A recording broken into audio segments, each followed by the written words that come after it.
Week one of 5 Clubs on Golf Channel included visits from Nelly Korda, Bryson DeChambeau, Scott Van Pelt, and Jim Nantz. Here's the best of 5 Clubs. She's joining me now. She is world number 1, a 2-time major champion, the player of the year in 2024, had one of the great historic seasons that we have seen. Forget the women's game, in the game of golf, and that is Nelly Korda. Nelly, it's Gary Williams. Good morning. How are you? Morning. How are you doing? I'm doing great. You know, when we knew that this was going to happen, I said, you know what? There's only one person I want to be the first guest, and it is you, because you are somebody who is not only doing historic things, you're doing in a way that is attracting people to the game. If you look back, which I hope you've had time to do it, is there a moment that you think was the most rewarding moment for you in 2024? I just think the year in general was super rewarding. There's so many lessons that were learned in that year when it came to, good golf. There was a mix of bad golf too. I became an auntie. Just the 2024 year in general, it was definitely a learning year. Also being put in maybe a little bit of a different spotlight as well. I just thought it was just a really fun year, a year that I learned a lot about myself, and then obviously can't forget about the good golf that was played as well. You mentioned the spotlight, and look, a lot of people look at the lives of people who have public personas, and there's envy, there's admiration, but there's something that you sacrifice the more you achieve, and that is anonymity. How have you managed a life that has evolved to one that is very public? Yeah, I think it's just mainly the people around you, the people that you surround yourself with. What I've learned in 2024 is that you just can't conform to what people want you to be. You have to be who you want to be, and at the end of the day, that's how you're going to thrive and be the best version of yourself. So having people around you that know who you are and that kind of take you away from that life, that recharge your batteries, was super important for me. And I have an amazing family. I have an amazing support system. I have an amazing team, and I'm so grateful for them. Sometimes people make the choice to share a little bit, and that's what social media does. And so I know that, you got away and you took a little vacation. During that time, when you're in an environment where, it's a winter environment, and maybe you have a hat on and a big coat, did you experience any moments where you went, nobody knows who I am, and you know what, this is delightful?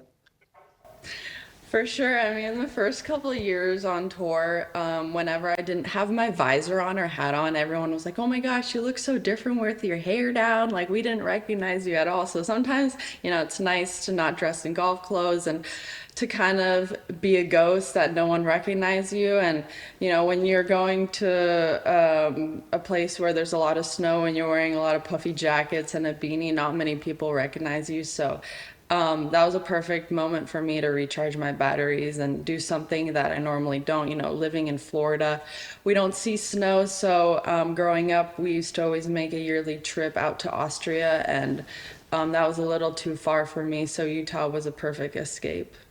As you look ahead, we've seen a lot change in the professional game. And one of the things is people really digging in on the data side of things. Have you changed your approach in terms of being a little bit more reliant on analytics than maybe you were 3, 4, 5 years ago? Not at all. I think it actually makes me a little bit more technical. I have a TrackMan, I don't use it. I have a quad, I don't really use it. They just kind of sit pretty in my garage. I don't know, I've always been the type of person that's I want to envision my shot. I want to envision what I see. And obviously, you have the standard greens hit, fairways hit, putts. That's kind of what I look at, but it's very much so the bare minimum. I don't take a deep dive in the analytics. I don't really take a deep dive into the numbers. I just don't want to lose my feel and how I envision the shots, because I feel like when I start to put in the numbers and I start to put in a little bit more of the technical feel, I lose my feel, and that's not how I was raised, and that's not how I started playing the game. You know, Nelly, you mentioned about learning things about yourself. I want to take you back when you win the Chevron, and now you're in the middle of this amazing heater, and there is momentum that is not only momentum I'm sure you feel, but the sport is feeling. What did you learn about yourself when you saw the level of attention and traction that you and the sport were gaining by your accomplishment? I mean, obviously, it was such an amazing feeling. Seeing mainly, I love seeing all the little kids come out and tell me that, you know, I've inspired them to pick up the game of golf, or not even just kids, but people in general, that they love the game of golf because they've watched the women on tour. It's such a rewarding feeling, but you know, you do get caught up in that kind of light a little bit, and it's really important to recharge those batteries. You know, after Chevron, I was just so mentally exhausted. I mean, it was something that, you know, those under pressure moments of being in contention, they take so much out of you, that, you know, it was really important for me to recharge. And I'm not going to lie and say that I knew what I was doing. I mean, in the middle of the year where I had, let's say, US Open, KPMG, and just like a couple of other regular events, I was really struggling. I didn't have much energy. I just really, my mind kind of wasn't connecting to my body. And I think I was just kind of a little too tired, and obviously kind of the negative energy and not playing great kind of wore on me a little, but that was a great learning opportunity for me, and made me realize the people around me, those are the most important people, and I'm so grateful and I'm so lucky for those people. And it was a great way to lean on others too. About 18 months ago, you and your sister were kind enough to join me on the Five Clubs podcast. And the thing that I love the most about that is that you were not in the same place, but you had this playful byplay, which was reflective of siblings. But you didn't have her with you on a week in, week out basis with you in 2024. How was that different? How was it harder? And how did it benefit you with her going through a growing family and transitioning to different things in her life? What was that like? Yeah, so in 2023 is actually where I felt the biggest adjustment, because that's when she got injured, I think in like May time. So for me, like not having her out there, not having a dinner buddy, an automatic dinner buddy, I was definitely, I felt really lucky from the years prior that I had her, and it was a huge adjustment for me in 2023 because I am a little bit of a shy person, so I don't necessarily make the easiest of friends, and having Jess out there was always such a safe buffer for me to, you know, have someone with me and not feel lonely. So definitely a big adjustment in 2023. And then 2024, Grayson was born in beginning of February. And I had my parents come out a couple more times. Jess actually came out a few times as well. So definitely more grateful for when they do come out. Soak it up a little bit more, because you take it for granted a little.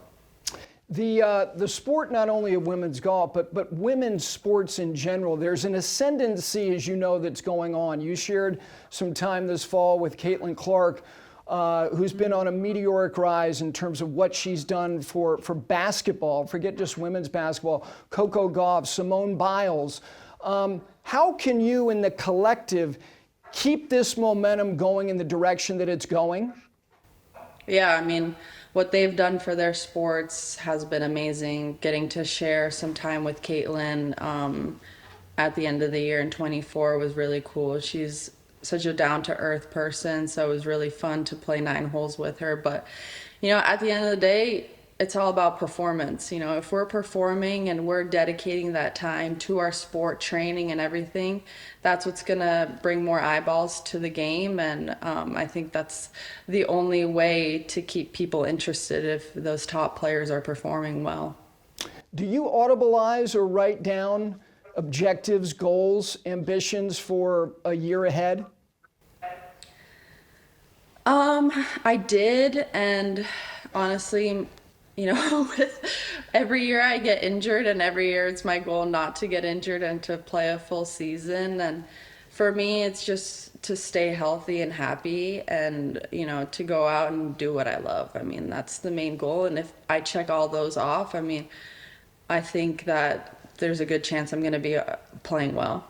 All right, let us get you out of here with 5 to go. 5 quick questions for Nelly Korda.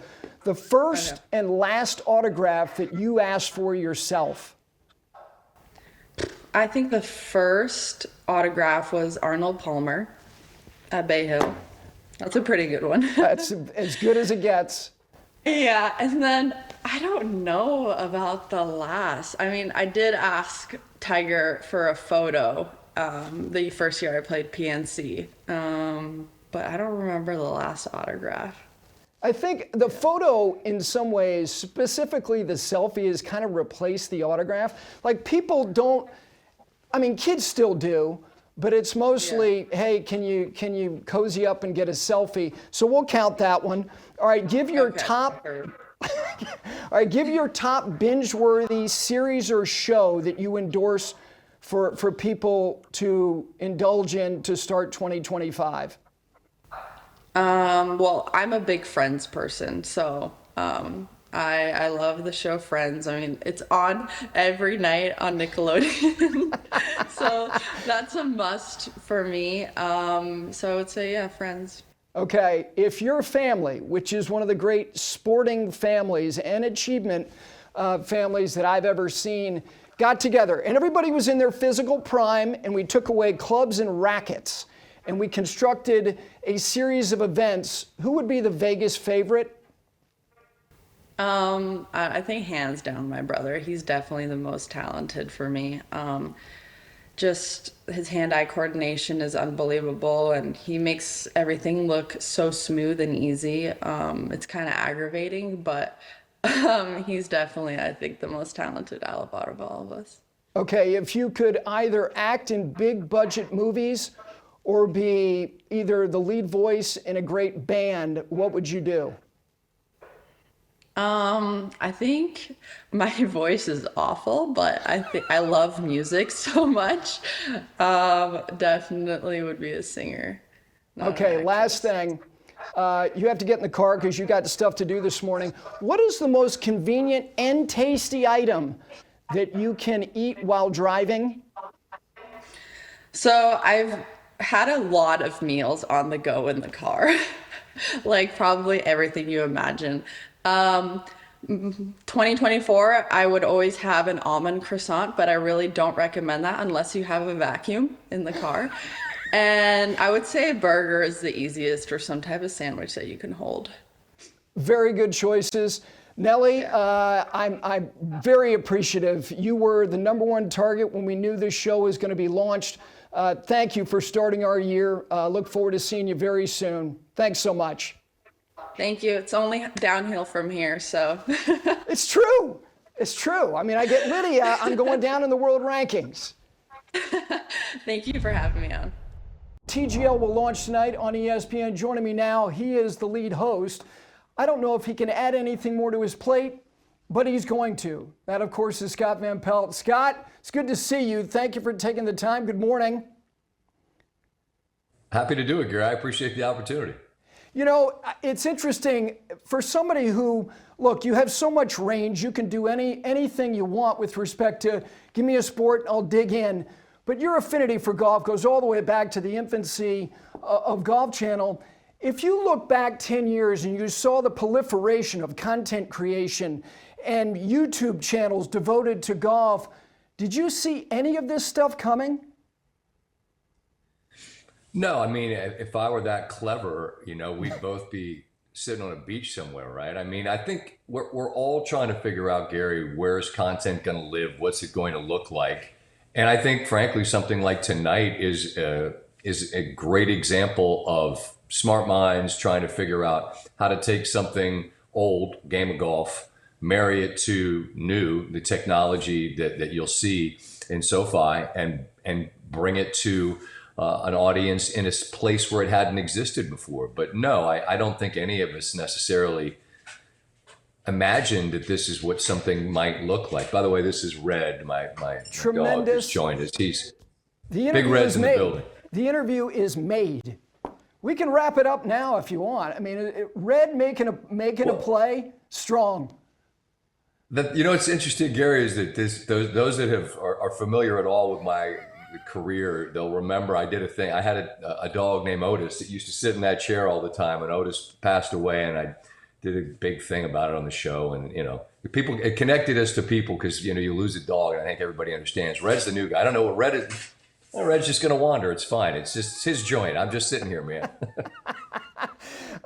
When you look at this thing, let's say we reconvene at the end of 2025, people will do the assessments of the impact of TGL based on a lot of quantitative data. How about your own value assessment? At the end of the year, if this thing hits, it'll be primarily because of what? It's a great question because I think if people like it and seek it out, and who are the people? Are the traditionalists, are they going to be turned off because it's not what the game of golf was? I don't think so at all. I think they're going to see it. They're going to be wowed by it. But I don't think that we can say just ratings. I mean, that's the obvious in any TV enterprise, right? If it hits and it rates, then that's a winner. But I mean, frankly, there's probably shows that are rated really well. Are they good shows? Maybe not. But if they're hits, then they're hits.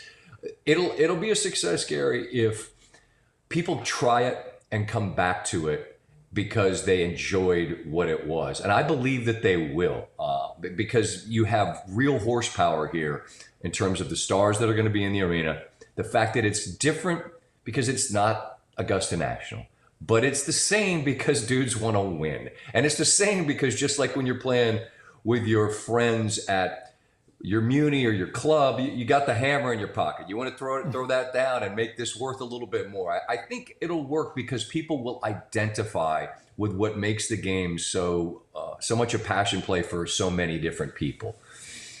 I told you this years ago when you came on Morning Drive on Golf Channel about in the infancy of really your career, but primarily at Golf Channel, the long interview you did with Tiger.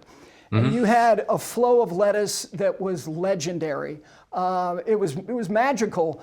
Here he is. Yes, here he is at 49, and he's still the stickiest guy in the game of golf. Why does he continue to keep people so captive? And he obviously is a huge part of this. Because he makes you feel something. He makes you feel. That's the greatest thing about athletics, is they make you feel. They make you feel exhilarated. They make you feel exasperated. They make you feel like, I want this person to succeed, or I want this person not to win. There were people that rooted against Tiger, but I bet to a man or woman, those people that got sick of it were right there sitting on the edge of their seat in 2019 watching him win, because he makes you feel. And for people like me, and the men and women listening, that maybe they're not quite as much up top, or maybe it used to be beautiful and blonde or brown and now it's gray. It takes you back to a younger time, and you saw the guy do something. And you want to see that again. And listen, frankly, the ability to hit the shot, that's still in this man, and it always will be. The issue for him is those injuries have made it so difficult, Gary, for him to get up and down the hills of whatever course over the course of 4 days. That's the hardest part. Well, you're inside a building, man. You're going to take all that out of it. So I think the essence of the man's ability to hit the shots and compete, this affords him that in a very different way. And I think he's always going to make us feel just like the way Mr. Palmer did, just like the way Jack, right? I mean, you never stopped feeling something when you saw him. And that's what the greatest men and women in the game have always been able to do. But I think I would say, for me anyway, he's singular in what he connects me to anyway. Scott, for me, when I think about him, he was so inevitable. So people watched and they consumed, kind of knowing what the result, but there was a jaw-dropping quality to what you were witnessing. And now, call it what you want, Twilight back nine. And I'm not saying that TGL means that people need to pull him over the line, but you mentioned 19. there is a sense of responsibility now for people that maybe he needs a little help, maybe he needs a little assistance. And this emotional investment has transitioned from I'm there because you're singular to now there's a vulnerability to him. Do you buy into that? Because I do. I've said, and I'll repeat, that I was there in 97, and I was there for a lot of the moments that followed when he was truly Superman, right? And if you'd have told any of us then that someday he's going to be a guy with a bald spot and a fused back and a body that's been broken by injury and accident, and he's going to have his own scar tissue of his own doing, and he'd be the first to tell you from his personal life. If you'd have told any of us that this guy is going to be a sympathetic figure in a sense, his career arc will include you rooting for something of an underdog, no one would ever have believed it. But that's precisely what 19 was, because he's in the middle of it with Brooks and Tony and Molinari and all these people who are in their prime, and he has to figure out how to dodge the arrows, right? And then one goes in the water and another goes in the water, and you're like, oh my gosh, he might do it. And then when he does, and he hugs his children in the same place where he hugged his parents, the symbolism of it all is impossible. And I think that's what made that moment so compelling. So yes, the guy that was once Superman now has the bad back and the bald spot and the scar tissue. And that makes him so much more identifiable than the guy who did things that none of us could relate to. The technology that's going to be on display, the screen itself, I think that's a big pull. I think people are going to go, wow, there's bells and whistles. But I think your team, the broadcast team, because of the swiftness of this exercise, this is not hit a shot and walk. I think there's a reliance on the voices to carry and weave the threads together. How about the chemistry that is incumbent upon you as the lead host and everybody else to make this thing particularly compelling? Well, I think I'm more of a scene setter and a greeter, if you will. And Matt Berry, who will be down on the grounds, and Marty Smith, and that crew will be handling things. And then, listen, players are all mic'd up, but I'm always cautious to think that the players are going to carry the commentary. That's not their job. And by the way, not everyone's Lee Trevino. You know, the idea that you've got a mic on and that you're going to be funny and great and let's just lay out and listen to these people carry it. No, they're competing. But you make a great point, Gary. It's going to be faster. You're still going to want to lay out, right? The instinct as a broadcaster is to talk. But any of us that have ever done this know that our director will get in our ear the moment that we hear conversation between player and caddy or whatever, and you just want to shut up because you want to hear them working through the shot. And there will be more give and take. Matt might ask, what is, like, in the midst of a shot, what are you doing here? That's what we always want to know. What are you trying to pull off here?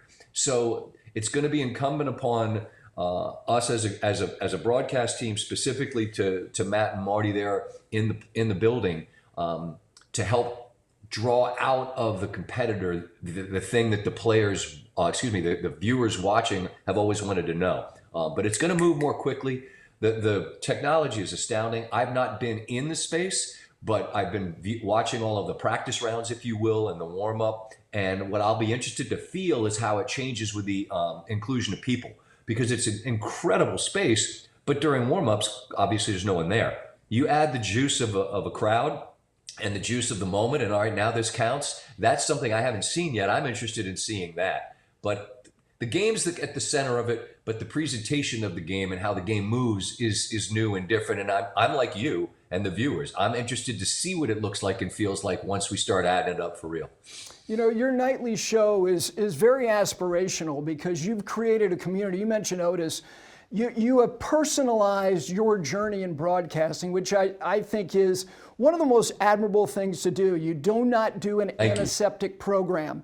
You want people to know that you care about things beyond the boundaries of a football field. But I want to ask you specifically about golf because it goes back to the beginning of your broadcast career. There's an affinity you have for this game, which I have to believe is very nourishing for you. And what you do at the Masters and the sun up, the sun down at the PGA Championship. How valuable has this game been to you in your journey? Man, that's such a sharp, I think, acknowledgement. Like, we don't know each other, but you're spot on. Because listen, I grew up playing basketball and baseball. I was a pretty good athlete. Golf was something that came to me just because I thought like all athletes, there's an arrogance. Like, how hard could this be, right? Like give me ball's not moving, right? And I wasn't a country club kid. I started playing late in life, and then I had this opportunity with the Golf Channel. And then I meet Mr. Palmer, and a guy that hadn't done it, and I got this chance. And then I meet Tiger, and then my entire life changes. And being immersed in the game, Gary, being exposed to the people in the game, what the game brings out of us, what the game provides us, it has been, my journey does not exist without the game. My journey does not exist without the Golf Channel. And while I do Monday Night Countdown or I do Sports Center, I'm always going to be thankful for the game. And something like tonight is such a cool offshoot because it's still the game, but it's reflective of where we now are in 2025. My God. I mean, it started in 95 when the Golf Channel flipped the switch. I mean, it's a long time. But like the game, if you're lucky, you can have a lifetime of it. And so my journey does not exist without the game. And I appreciate that question because it allows me right now in this moment to reflect on that thought and to think back to the dude with the smooth lettuce and really poor credit that went down to Orlando and somehow carved out a little space in this industry to do this. But I hesitate to and shudder to think of where I'd be without this game. All right, let me get you out of here. 5 to go. The most reliable food source in an American airport. Do you have a place that you either frequent a lot or infrequently that when you get there you go, I can count on this to go in transit? What is it? If there's a Chick-fil-A, I'm in line. The problem is it's the longest line. For me, it's the most reliable because I know what it is. But what I'll do, Gary, is if there's a name of a burger joint that I don't know what it is, but it must be a regional one, I'm going to try it because it only got into this terminal because it was good. Does that make sense? Yes. Yeah, right here in Charlotte, Bad Daddy's Burger Bar. If you were in the C concourse, my friend, that's your spot. Let's go. Okay. Let's go. All right. The first jersey that you wanted, either you got it, but you just were dying lousy. I don't know if it was Burt Jones. I have no idea. The first jersey SVP wanted, what was it?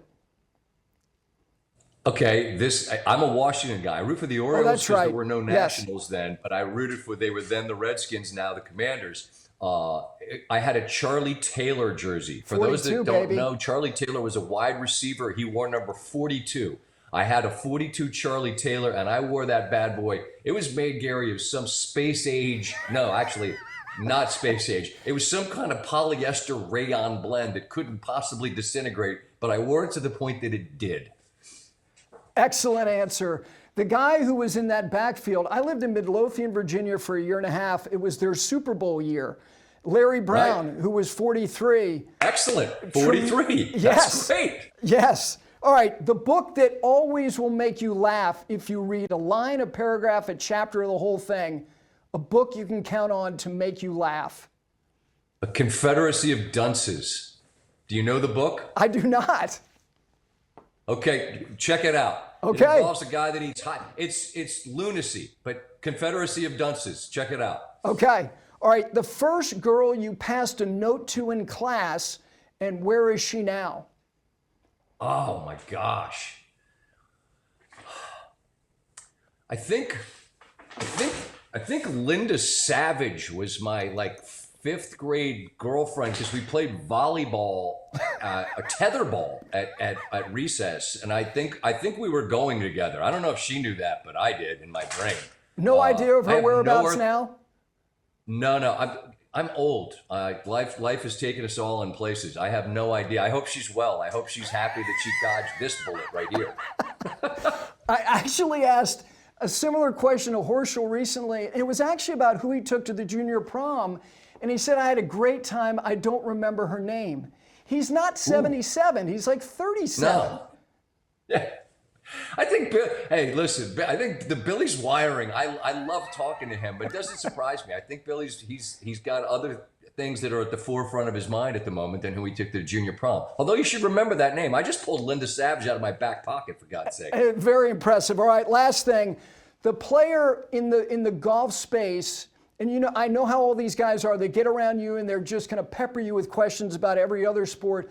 Who has real depth of knowledge of sports in golf? A lot of dudes. And I don't want to ramble here because I know this is supposed to be quick and that's not my strength. But I'll just say it this way. What I enjoy the most is when we get to the PGA and I'll see a player. And it's, you know, I always ask, I don't just assume, you mind if I take a walk with you? Because it's great for us. It helps you, the holes that are going to be, that I'm calling, I want to walk with them and get an idea what it is. But that's in May. Last year I walked with Brooks Koepka. We talked Florida Panthers. Like, he's real. He's into it. He's not just showing up to hang out in the suite just because he wants people to see him. He wants to watch the guys. He wants to watch the boys. Well, that worked out pretty well.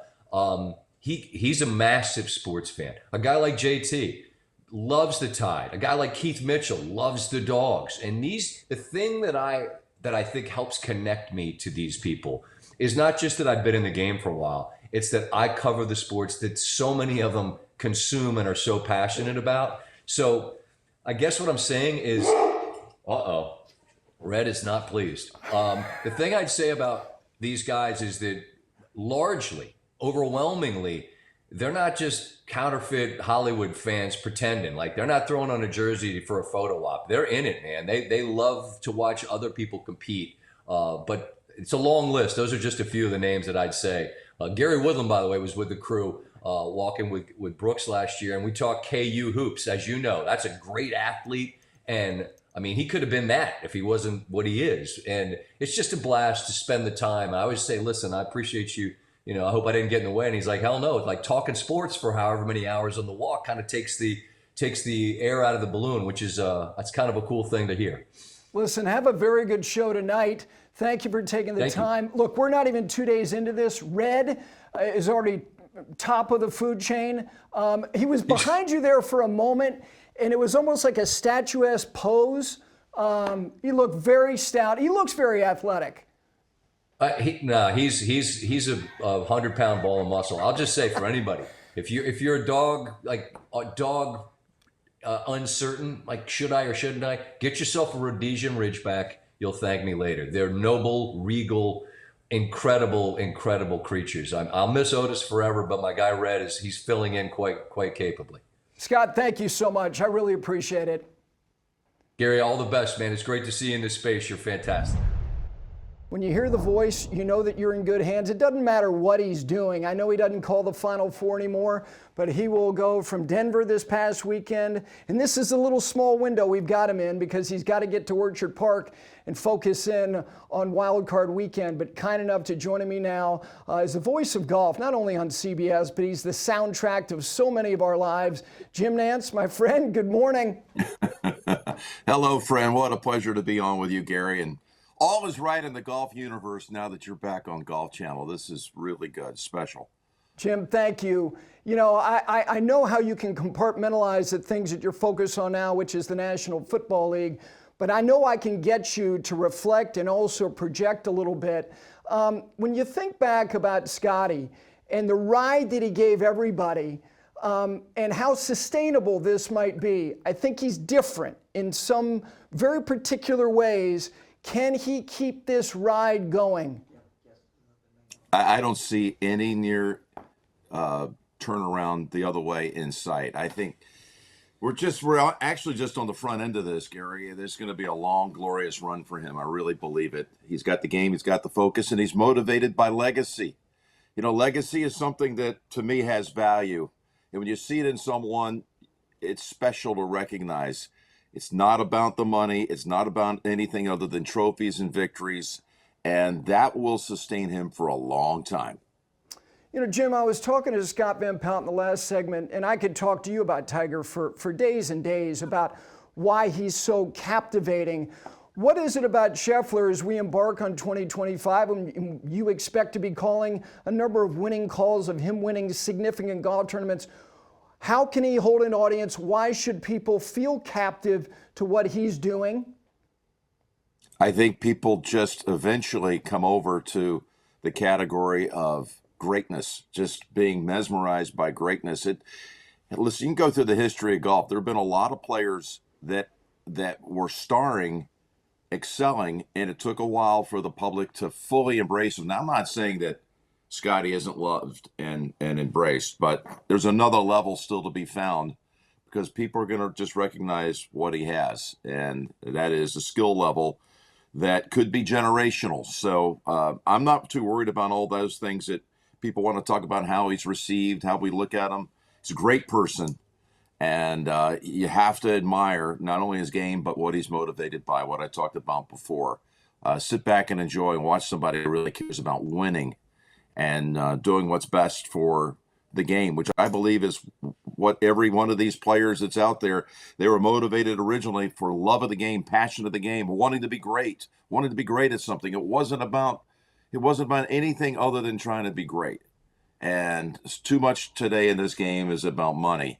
He's the last guy that I see of all who was concerned and motivated by dollars and cents.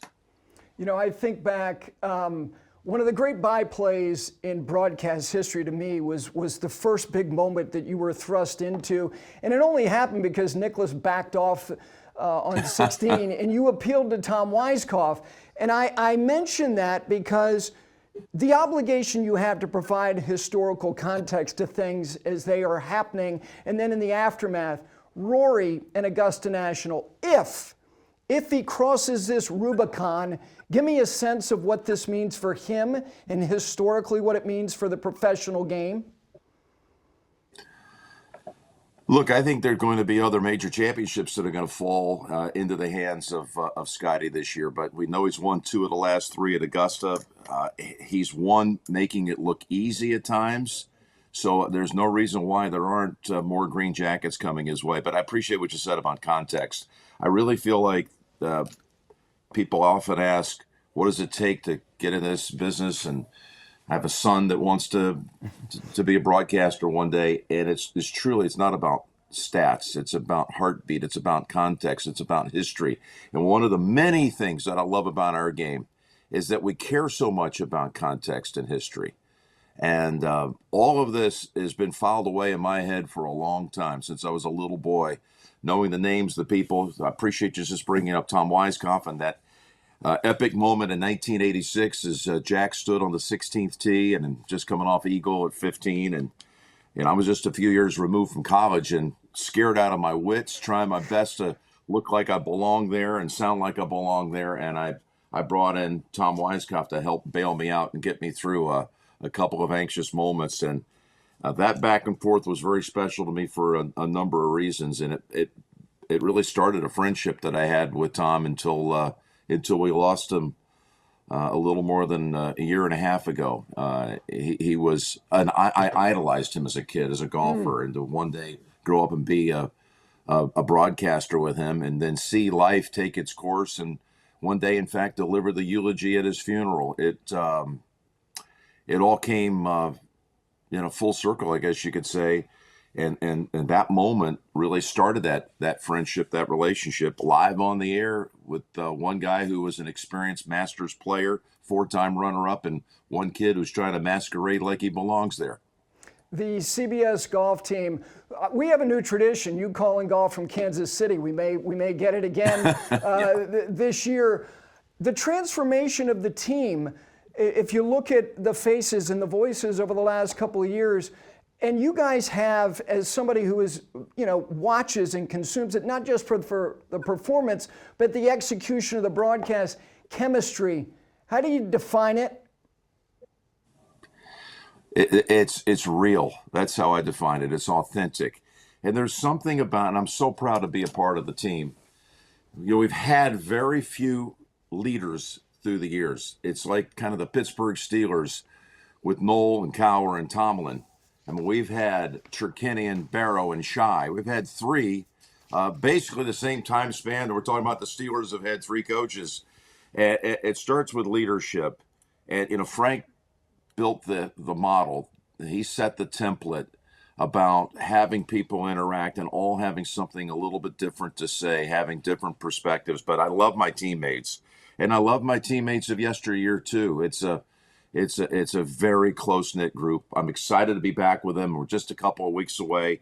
You just made the allusion to calling the Farmers Insurance Open from Torrey Pines. I believe this will be the fourth year I call our season premiere of golf from the stadium of the AFC Championship. And, we're going to be on the air Friday night in prime time on CBS, Saturday night with the final round in prime time. And then Sunday we'll call the AFC Championship game. And I'll be there with Tony Romo for that one and Tracy Wolfson, wherever that will be. We don't know. We're about to embark on that playoff journey this weekend, as you said, up in Buffalo. But it's an interesting mix. It's one of the more interesting weeks of my year, is to be sitting in a stadium and calling golf from a couple of thousand miles away in parkas and freezing while you're looking at these glorious sunshiny shots of Southern California, the beach below, and usually a great field contending for one of the better titles on tour. The range you have, everybody knows it. So to call golf from a football stadium is not surprising. Let's talk about design. We've had very little impact in golf, but maybe one of our great achievements here at Five Clubs is that you being on the maiden voyage with me, Jay Billis, and Gil Hance led to a design consulting gig for you. What have you learned about yourself and in your view of landscapes as you've embarked on this? Well, I learned I have a lot of knowledge that is still out there to be found. But you're right. I was on your podcast with you and Jay and Gil, and you asked me the question, what would I want to do if I wasn't living my childhood dream? And I said, perfect world, I would love to be in golf course architecture. And an old University of Houston teammate of mine, Mark Hoggeyard, was just entering the process of building his dream design in Minnesota called Tipatonka. And he heard the podcast and he picked up the phone and called and said, I want you to come on board. I know all about these par 3 holes you built in your backyard in Pebble Beach and in Nashville. And I think you can help us. And OCM, led by Jeff Ogilvy, they are going to be designing. By the way, they're incredible. Yes. And this course is going to have a soft opening in the summer now. It's west of Minneapolis, St. Paul. To give you an idea, I happen to have a prop here. Tipatonka. Might need that for the studio, Jim. That's you want this for the studio? Heck yes. I see the backdrop. I love it. We'll get one for you. So I've had 4 site visits. Like I said, I'm learning on the fly from some really knowledgeable people. It's going to be gorgeous. It's going to be a destination, national destination course. And that led to having some other small opportunities in golf course design. I owe it all to you, Gary. So here in Nashville, we're going to redo Ted Rhodes Golf Course. This was Ted Rhodes' hometown. We know the historical significance of Ted Rhodes, one of the pioneers of golf in this country for African Americans.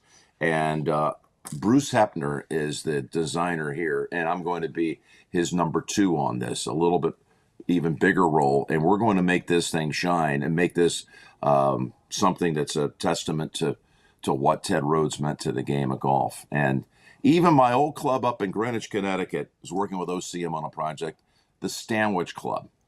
And they're going to build a par 3, a short course there. And it's very small roll, but I'm going to have a little bit of, just lend a little bit of what I see. I designed par 3 holes. That's all I can tell you, Gary. And I needed an outlet to tell the world I want to do this, and you provided it. And you know what? It's all good fun. It gets back to that word I talked about before with Scottie Scheffler. It's legacy. To be able to figuratively put your hands in the dirt, sculpt the land, and build something that'll be there for forever. It's really a wonderful gift in my life, and I'm indebted to you for giving me the chance for it to be discovered through you. Well, let's get you out here. You and I are going to do this in 90 seconds. 5 quick questions to go for Jim Nantz. Okay. The food item that if it's not in your pantry, fridge, or freezer, you feel less than whole. My golf clubs. That's not a food item? You're looking for, I didn't know it had to be a food item. A food item that is in your house that you always have to have. Water. Water. I measure it all day long. You're the Tom Brady of broadcasters. I have to have half my body weight in ounces a day, or I don't feel well. So there's your answer. Very Water. good tip. All right, the memorable sports moment that every time you hear it or see it, it makes you smile or even laugh. Oh, there's a million of them. There Do are. I have to be personally involved in that? No. Okay. I would say every Masters that I watched in my youth, it inspired me, it drove me, it completely overtook me. I wanted to be one of those voices watching that tournament. I wanted to see what it looked like. I didn't care about being on television. Still don't. It's the joy of being a storyteller, and especially there. It's the greatest canvas for anyone who is a commentator, is to try to paint the right words that blend in beautifully with the greatest course and greatest tournament in the world. All right, your favorite view anywhere other than Pebble Beach is where? My favorite view anywhere. Okay, you're saying Pebble Beach Golf Links because I would excluded. Can't you? It's too easy. That's too easy of an answer. That's too easy. Well, I'm my favorite view in the world, the one that maybe brings me the most joy, is being on top of the tee at my replica hole at my home in Pebble Beach. So that's why I was asking for a qualifier. I have that replica hole of number 7, and it looks out over Carmel Bay, and I've had so many wonderful times there. Raised millions of dollars for charity up there, charity events I've had at my property, and I've had all kinds of interesting and fascinating and wonderful people come up and give it their best shot to try to make a hole-in-one and land on the Rock of Fame that I have up there. It brings me tremendous joy, is the view from the tee. Where your friend Tom Brady and Peyton Manning did their epic show together. Yes. From the top of the tee. So that would be it. All right. I told you when this was going to happen, I was hoping you could be a part of this in week 1. Thank you for doing this. I look forward to seeing you soon enough. Have a great call this weekend. Gary, I'm so stoked about you being back right here where we are today. You are a vital part of our game. Bless you, my friend. Thanks, Jim. I look forward to returning sometime soon. He's the reigning U.S. Open champion, a 2-time U.S. Open champion, and one of the most significant figures in the game of golf, and that is Bryson DeChambeau. Very kind enough to join us. Good morning, my friend. Good morning. Great to be with you, Gary. Appreciate the time, my man. Hey, listen, it's good to see you. We're going to get to Pinehurst, but I want to start with you making the decision that you did to go over to live. And look, you sit there and you observe people beyond whatever significant choices they make, and you go, God, you hope it works out. Personally, and again, you and I have not spoken about this, I think nobody has benefited more from doing what you did, because I think you got your equilibrium, and I don't even know what your equilibrium is. Is that fair? Yeah, Gary, it's very fair. I got a tremendous opportunity over here at Live Golf to promote my YouTube channel and promote the crushers of what I've been trying to create for the past couple of years. It's been an upward battle to get to where we're at today.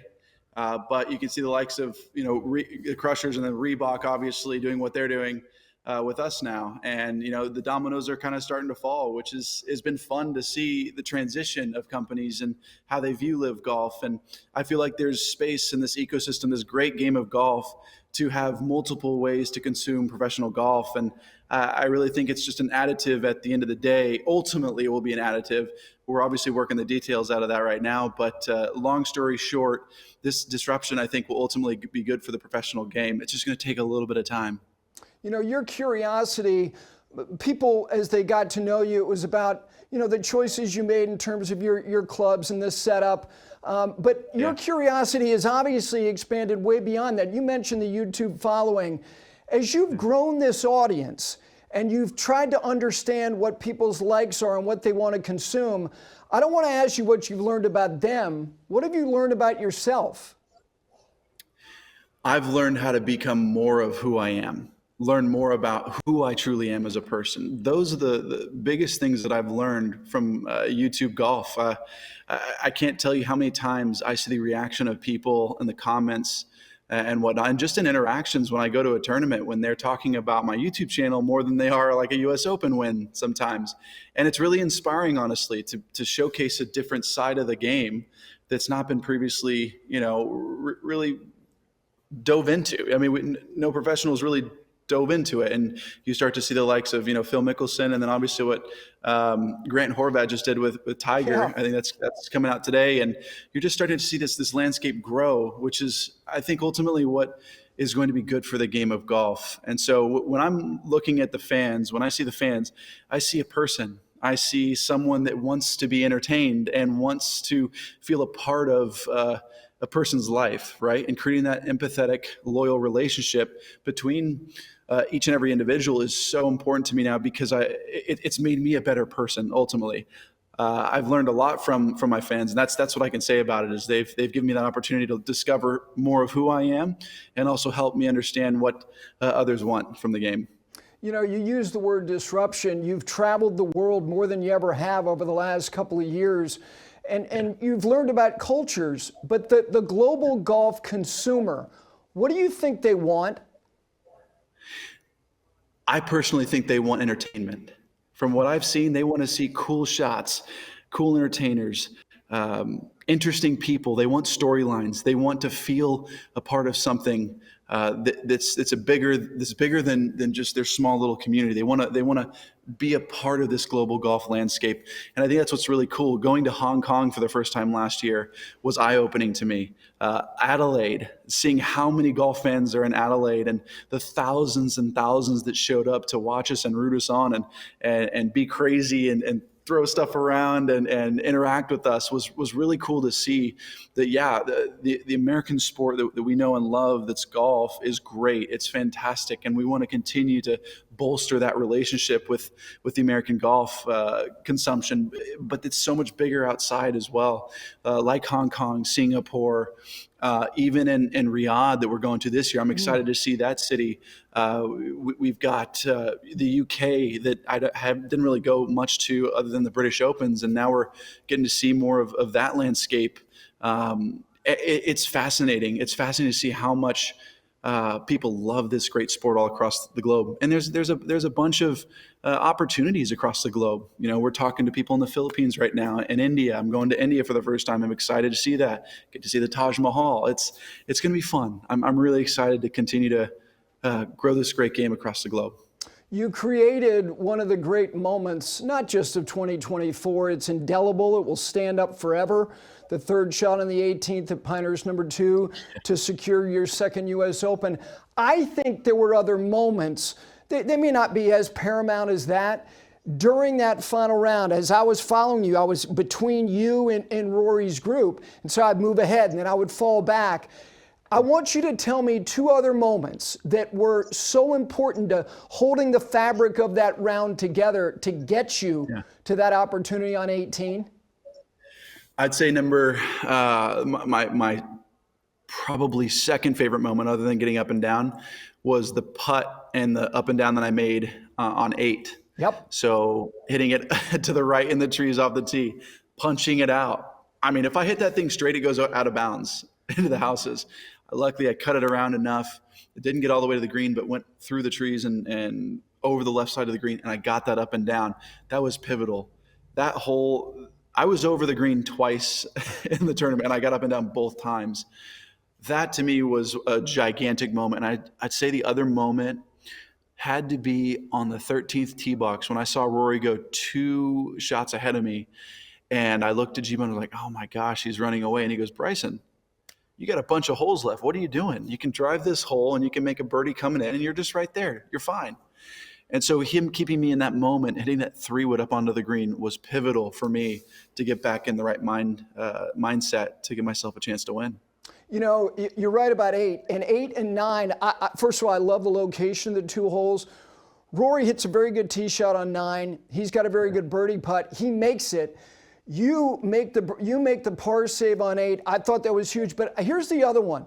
The sporty little third shot on 10. I thought oh my God, are you kidding me? That shot to me was as saucy as anything I've seen you do. And then you consider a circumstance. I thought that was one of the great short shots. Forget your career, that anybody, like you said, you were right there, but you know it's a 5. You got to make 4 there, and you did. Have to. I did. Yeah, it was a great up and down, and I was honestly nervous over that putt too. I knew I was going to make it. I felt really comfortable, but I was just for some reason really nervous, knowing that I had to make birdie on the hole to keep track with Rory. Well, it's interesting. You win the U.S. Open trophy, which you've been the recipient of before, the gold medal as well. I was wondering, the putter boy is such an important symbol of Pinehurst. Didn't you get a putter boy trophy as well? I did. Bob Dedman delivered me a putter boy trophy about a month and a half ago when I went to the SMU game, and it was I think it was a homecoming night or something like that, and I got to drive out there and in this car, and it was fun. They highlighted me. It was pretty fun, but he gave me that putter boy trophy, which meant the world to me. Funny enough, back in 2012, Bob Dedman took the team out to Pinehurst to get a bit of a practice run before the 2014 U.S. Open, because we were all going to try and qualify for it, the one Martin Keimer won. And ultimately, I didn't wind up qualifying for it. I qualified the next year at Chambers Bay. But that always stuck with me. I actually won this other putter boy. It was an internal match between SMU, and I won this putter boy, and I was like, that's so cool. It's such a cool symbol. And a decade later, just over a decade and 2 years, I come back to this place that's meant so much to me. Payne Stewart, his history, coming to SMU, going to SMU, and being a part of that. It just felt like there was something greater that week. It was incredibly emotional walking into the locker room, in the champions locker room, and seeing Payne Stewart's outfit. And I just looked at that every single day I walked in there, and I just wanted to honor him that whole entire week. And I felt like every day, walk out into the arena and be brave. Go out there and be brave and dare to be bold. And that's just what I felt like I did every single day, and played the best golf I have in a while, and everything came together, which is pretty special. It certainly did. A couple thoughts from you about this year. My feeling is that the only thing that's going to matter is performance as it relates to you or anybody else on LIV and the Ryder Cup in the United States. Yeah. Do you think that's what it's going to be, that we're not going to have to deal with anything that is intangible, that it is going to be strictly about performance metrics and you at Bethpage? I hope so. I believe so. Keegan has been very responsive to numerous players over here, and it's been quite fun to see him, in a sense, back us, but give us the opportunity to say, hey, if you play well, you're going to be there. And it really gives us a bit of momentum to feel like, okay, this year we got to perform. Every major we have to perform no matter what. We're going to be playing for our country again. And I think that's what's so cool about that opportunity. Last thing about LIV and the PGA Tour. Do you think that 2025 could see anybody, yourself or anybody else, on the PGA Tour in an event, or a PGA Tour player putting their toe in the water in LIV, or is that premature in 2025? I'm not one to say the future of golf, but I wouldn't put it past anyone. I think there is unique conversations going on. I hope that's the case. I hope that over the course of time we're able to go back and forth and play in events that I loved, and then vice versa, coming out and showcasing themselves internationally at a place that they've always wanted to go. I think there's a great place for this amazing game. There's enough space in this ecosystem. I don't believe we should be pigeonholing ourselves to this game and splitting up the game, and keeping it that way. I think that this cohesiveness in the game of golf is what's needed in order to move the professional sport forward. All right, let me get you out of here with 5 quick questions, 5 to go. Okay. A movie that you would watch, whether it's 15 minutes in or 15 minutes left, it wouldn't matter, you're watching it. Interstellar, not even a question. Okay. All right. I love Interstellar. Okay, the most appetizing yet convenient food item to eat while driving. Oh, while driving? Oh, gosh. Probably Chick-fil-A nuggets. I love them. Solid call. Scott Van Pelt yesterday went Chick-fil-A.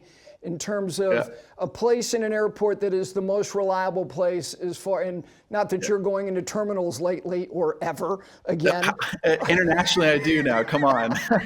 All right, fair enough. Fair enough. There you go. All right, the last time that you think you were in public and not recognized, and I'm not talking about you being out at night and nobody's around. I'm talking about there's humanity around and you felt you weren't recognized. Oh my gosh, that's a great question. So when I was with my family this Christmas, we went downtown and walked the lights at Grapevine. And funny enough, nobody recognized me there. It was just like everybody was enjoying their time with family, and I just walked freely through it. So it was really fun, actually. It was darker, so you couldn't really see, and I had a hoodie on. But that was the last time I felt like it was pretty good. It definitely can get tough nowadays, but I enjoy it. I enjoy people that coming up to me and asking for an autograph and a picture. I have no problem with that. No, I know you do. All right, an animal that you wish was domesticated. Like probably a tiger or a cheetah. I mean, I know Mike Tyson tried to do that, but it didn't hang over. But that'd be cool. No, that didn't go well. I thought maybe you were going to say about the moment where you were just blending in was when you went to SMU Penn State. And I bring that up because the final question is this. You went to that. I'm glad you did, because those things are cool and they're fun to share with friends. They are. What is the sporting event you've never attended that you absolutely want to? It'd be the Olympic Ping Pong World Championship. That'd be for the gold medal. I'd love to go see that. And I've come close. I got COVID during the Tokyo Olympics, and then this last time around I wasn't able to go. But I would love to see Olympic gold medal championship level play. That's an excellent for ping pong. answer. I just love it. I know that Anthony Edwards or Anthony Ander, who's the guy who was on the Olympic basketball team? Why am I forgetting his name? Ant-Man. I think it's Anthony Edwards. Anyway, yeah, he went and was blown away. He couldn't believe it. Couldn't believe it. It's incredible. Their hand-eye coordination is next level. I mean, I played Matt Kuchar at the Ryder Cup a few times, and I love playing against him. He's really good, but we left it at a draw the last time. What was the other one? Freddie Jakobsen's unbelievable, apparently. Yeah, he's Never a good played player. him, but I'd love to play him. He's not at the Olympic level, as you know. Hey, listen, it's good to see you. I look forward to seeing you soon enough in person. Thank you for taking the time. I really appreciate it. Thank you. It was fun. Appreciate it. See you soon. Okay, that is Bryson DeChambeau, the two-time United States Open champion, of course, the reigning champion. He will take that trophy and his gold medal to Oakmont in June.